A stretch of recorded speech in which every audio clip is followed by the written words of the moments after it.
Good morning and welcome back to the channel. नमस्ते दोस्तों, राधे राधे। कैसे हो आप सब? उम्मीद करती हूँ अच्छे होके, खुश होके और बिल्कुल मज़े में होके। आज है ट्यूसडे की मॉर्निंग और यहाँ पर बस पूजा करके आई हूँ और लड्डू गोपाल जी को दूध गर्म करूँ। रात को दूध वाला आया नहीं है, पर मेरे पास में थोड़ा सा दूध रखा है, तो मैं सोच रही थी उसी का ही भोग लगा देती हूँ, थोड़े से दूध का ही। क्योंकि अब मुझे ना पूजा करते के साथ में ना उनको भोग लगाने की थोड़ी सी आदत है, तो मुझे ऐसा लगता है कि अरे मेरी पूजा कंप्लीट नहीं हुई। तो मैं सोच रही थी कि इनको है ना, अभी एक्चुअली सब लोग सो रहे हैं, जब उठेंगे सब लोग तो फिर पापा लेकर के आएंगे दूध, तब मैं दोबारा भोग लगा दूँगी। और आज है ना, मैं बहुत जल्दी उठ गई थी, टाइम से 5 बजे उठ गई थी। तो टाइम से उठ जाओ ना तो काम बड़ी आसानी, बड़ी मतलब जल्दी भी हो जाते हैं और आराम आराम से भी हो जाते हैं। और कल होली भी थी ना, तो पूरा बाहर गंदा गंदा हो रहा था, तो सारा धो के के आई हूँ। आज पोछा नहीं लगाया, धोया मैंने। पोछे से नहीं आ रही थी चमक।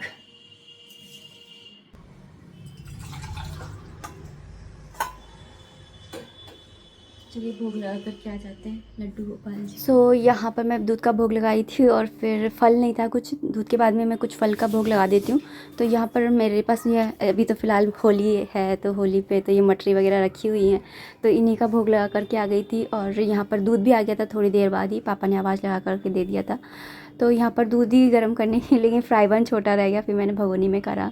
क्योंकि थोड़ा बहुत तो मैं पानी भी मिलाती हूँ, क्योंकि है ना, नहीं तो फिर है ना दूध है ना कम पड़ जाता है। और बाकी है ना, ये पन्नी के अंदर भी है ना थोड़ा बहुत दूध चिपक रह जाता है ना, तो वो भी निकल जाए, इसका लिए ना मैं इसके अंदर थोड़ा सा पानी वानी डाल करके और ऐसे कर लेती हूँ। मतलब कुछ भी वेस्ट नहीं हो, नाली के अंदर ना जाए, ये कोशिश रहती है।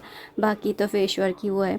और यहाँ पर है ना, रात को है ना झींगर बहुत ही ज़्यादा चूँ चूँ कर रहा था, इसलिए मैंने यहाँ पर है ना इसको पूरा साफ़ किया है। और आटा भरती हूँ तो वैसे भी मैं साफ़ करती हूँ इस वाले आले को, मैंने आपको बताया ही है कि इस वाले की तो मेरी सफाई तभी हो जाती है जब यहाँ पर है ना जब भी मैं आटा भरती हूँ। तो यहाँ पर है ना मैंने पूरा साफ़ किया है यहाँ से। कौन है ये दोनों, बताओ कौन कौन पहचान पा रहा है? एक को तो पहचान ही गए होगे, इसको तो। ये कौन है? ये देख इन दोनों दोनों पी पी के पड़े होली की भांग पी पी के पड़े हैं दोनों। और यहाँ पर मैंने ना लड्डू गोपाल जी के सारे कपड़े पहले ही धो करके रख दिए थे। बाकी है ना थोड़े बहुत एक दो ड्रेस मैंने निकाल के रखी हुई थी, क्योंकि है ना मतलब थोड़ी थोड़ी हल्की फुल्की सर्दी रह रही थी, तो मैं ना उनको पहना देती थी जब मुझे ऐसा लगता था कि आज थोड़ा ठंड है तो। और बाकी है ना शॉल वॉल रखे थे, तो अब मैंने वो सारी चीज़ें जो बची थी वो भी मैंने धो दी है, क्योंकि होली की तपन के बाद है ना, होली का दहन के बाद में गर्मी पूरी तरह से आई जाती है। तो यहाँ पर बस है ना लड्डू गोपाल जी के कपड़े धो रही हूँ। और लड्डू गोपाल जी के कपड़े ना मैं ऐसे ही धोती हूँ यहाँ पर सिंक में ही, बाथरूम में नहीं धोती हूँ, क्योंकि बाथरूम की जो बाल्टी वगैरह होती है ना वो हमारी यूज़ की हुई होती है। तो मैं यहाँ पर है ना इसमें ही धो लेती हूँ, सर्फ डाल करके और सिंक के अंदर ही। कई बार ना कमेंट आता है कि आप है ना लड्डू गोपाल जी के कपड़े कैसे धोते हो, तो मैं इसी तरह से धोती हूँ, जो जैसे है ना जिस पे वर्क होता है तो उन कपड़ों को थोड़ा रिगड़ती नहीं हूँ, उन कपड़ों को हल्के हाथ से है ना ऐसे ही है ना रिगड़ लेती हूँ, मतलब इस तरह से कि काम ख़राब ना हो, उनका वर्क है ना ख़राब ना हो। और जैसे ये ऊन के कपड़े हैं, ये तो सर्फ में डालते के साथ ही साफ़ हो जाते हैं, तो इनको इस तरह से धो लेती हूँ। तो इसी तरह से धोती हूँ। आप लोग बताइएगा कि आप लोग किस तरह से धोते हो। और मैंने पहले भी कहा है कि है ना सारे कपड़े नहीं धोती हूँ, जो गंदे होते हैं बस उनको ही धोती हूँ, बाकियों को तो मैं जल का छींटा लगा करके और ऐसे ही रख देती हूँ। क्योंकि ऐसे बहुत सारे लोग हैं जो भगवान के कपड़ों को धोना है ना वर्जित मानते हैं, उनमें से मेरी मम्मी भी है। वो है ना कहती है कि ना भगवान के कपड़ों को कभी धोया नहीं जाता है, उनके तो कपड़े अगर ऐसे लगते हैं कि ख़राब हो गए हैं तो फिर उनको है ना नए कपड़े पहनाओ, मतलब कोरे कपड़े ही पहनाए जाते हैं, मतलब ऐसे उन मम्मी ऐसे बोलती है। लेकिन मैं तो क्या करती हूँ ना, धो देती हूँ, क्योंकि देखो सबका अपना अपना होता है कि है ना, मतलब किसी के पास है इतना तो वो कर लेता है कि नहीं पहना सकता है हर बार, लेकिन हमारे पास तो भगवान ने जितना दिया उसके अकॉर्डिंग मैं बता रही हूँ, तो हमें तो धोने ही पड़ते हैं, गंदे पहना नहीं सकते और नए हम ला नहीं सकते होते हैं। तो फिर ना मैं तो है ना धो ही देती हूँ। और ऊन के कपड़े तो ऐसे होते हैं पानी में जाते के साथ ही साफ़ हो ही जाते हैं। तो आप लोग बताइएगा कि आप लोग कपड़ों को धोते हो और है ना फिर उसके बाद में रीयूज़ कर लेते हो, या फिर ना आप लोगों का भी यही मत है कि है ना भगवान के कपड़ों को धोया नहीं जाता है और उनको कोरे कपड़े ही पहनाए जाते हैं। तो जैसी भी आपकी है आप लोग बताइएगा।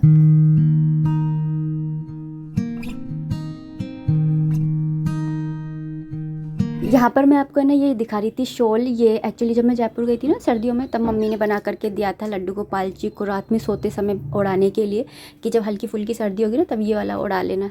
तो फिर वही मैं आपको दिखा रही थी। पहले हमने क्रोशिया से बनाया था तो थोड़ा सीधा सीधा बनाया था, मतलब हवा जाए, लेकिन फिर हमने उधेड़ करके फिर सिलाई से बनाया ताकि ना बीच में छेद छेद से ना रहे। और अभी यहाँ पर कपड़ों को सुखा रही हूँ और ना अंदर ही सुखा ले रही हूँ, क्योंकि अंदर ही अब तो है ना इतनी गर्मी पड़ने लगी है कि अंदर ही सूख जाएंगे, तो मैं इनको ना अंदर ही सुखा ले रही हूँ। बाहर है ना ये होता है कि ना मतलब है ना बच्चे भी है ना, तो वो छोटे छोटे कपड़े देख करके उनको ऐसा लगता है कि खेल है, और फिर वो है ना छेड़ने लग जाते हैं। तो फिर मैंने ना इन कपड़ों को अंदर ही सुखा दिया है।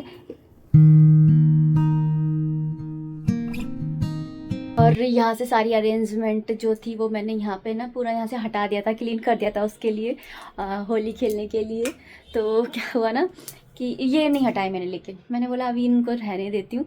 और बाकी मैंने सारा सामान है ना वापस से जैसा था वैसा की वैसा अरेंज कर दिया, क्योंकि मुझे बड़े ना वो डिस्कम्फर्ट हो रहा था, क्योंकि ना मुझे बुक्स वगैरह रात के ना पढ़नी होती है, सुबह भी पढ़नी होती है गीत ना वो सप्तवार की कथा वगैरह, और शाम के टाइम भी भागवत गीता माला जाप। तो यहीं पर ही रहता है सब कुछ, तो है ना मुझे ईजी रहता है यहीं पर ही बैठ करके ना मैं सब कुछ ले लेती हूँ, तो ईजी रहता है। लेकिन है ना अभी है ना फ़िलहाल मुझे 2-5-6 दिन है ना थोड़ा सा प्रॉब्लम सी हो रही थी, लेकिन फिर मैंने सोचा कि अब तो होली गई तो फिर मैं चलो कर लेती हूँ। देखो अब झींगर वापस से बोलने लग गया, तो मतलब झींगर का मैंने साफ़ भी कर दिया, लेकिन मुझे झींगर सुबह मिला नहीं, और अब रात में या तो सुबह के टाइम वो कहीं चला जाता है। मुझे इस समय करना चाहिए था साफ़, इस समय देखना चाहिए, या फिर खैर छोड़िए। मैं एक्चुअली हर्षित का वेट कर रही हूँ, क्योंकि हर्षित है ना गया हुआ है बाहर घूमने के लिए। और बताइए होली किस किस ने खेली? मेरे तो फेस से आपको पता ही चल रहा होगा कि मैंने तो बिल्कुल नहीं खेली। मैं तो गेट लगा करके और अंदर बैठ गई, मैं बिल्कुल बाहर नहीं निकली। मुझे बिल्कुल भी होली का त्यौहार ना, मुझे सारे त्यौहार अच्छे लगते हैं, बस एक ये होली का त्यौहार ही ऐसा है जो मुझे बिल्कुल अच्छा नहीं लगता है। तो मैंने बिल्कुल होली नहीं खेली। और मेरे हस्बैंड और मेरे बीच में होता है इतना अंतर है, इनको तो इतना पसंद है होली का त्यौहार कि ऐसा लगता है कि जो होली के त्यौहार की एक्साइटमेंट होती है ना, वो मेरी भी इनके अंदर ही डाल दी भगवान ने। तो इनके अंदर तो इतना एक्साइटमेंट है और मुझ में बिल्कुल भी नहीं। तो बताइएगा कि आप लोगों को होली खेलना कितना अच्छा लगता है, आप लोगों ने होली खेली या नहीं खेली ये बताइएगा। और होली पर क्या क्या बनाया ये बताइएगा। और दोज आपने आज ही बनाई, यानी कि ट्यूसडे वाले दिन बनाई, या कल बनाएंगे यानी वेडनेसडे वाले दिन? हम लोग कल बनाएंगे दोज। तो आप सभी को, जब ये वीडियो आएगा तो दोज रहेगी, तो आप सभी को दोज की है ना हार्दिक हार्दिक शुभकामनाएं। भगवान सभी के भाइयों को है ना लंबी उम्र दे, सुख समृद्धि दे, हेल्दी जीवन दे, और सक्सेसफुल लाइफ दे। और यही दुआ करूँगी अपने भाइयों के लिए भी, और है ना आप सबके भाइयों के लिए भी। मिलते हैं नेक्स्ट वीडियो में, तब तक आप अपना खूब सारा ध्यान रखिए, खुश रहिए, कीप एंजॉइंग। जय माता दी, राधे राधे। और प्लीज़ लाइक और कमेंट्स करते रहा कीजिए, मुझे उससे इंस्पिरेशन मिलती है, मुझे उससे खुशी मिलती है और मोटिवेशन मिलता है, और क्या ही बोलूँ आप लोगों का प्यार और सपोर्ट दिखता है। और क्योंकि इससे पहले वाले वीडियो पर ना लाइक बहुत कम आए थे और मुझे बहुत ज़्यादा दुख हुआ तो प्लीज़ लाइक कर दिया कीजिए, एक बटन ही तो क्लिक करना होता है, लाइक कर दिया कीजिए, कमेंट कर दिया कीजिए। मिलते हैं नेक्स्ट वीडियो में, तब तक के लिए राधे राधे, हरे कृष्णा।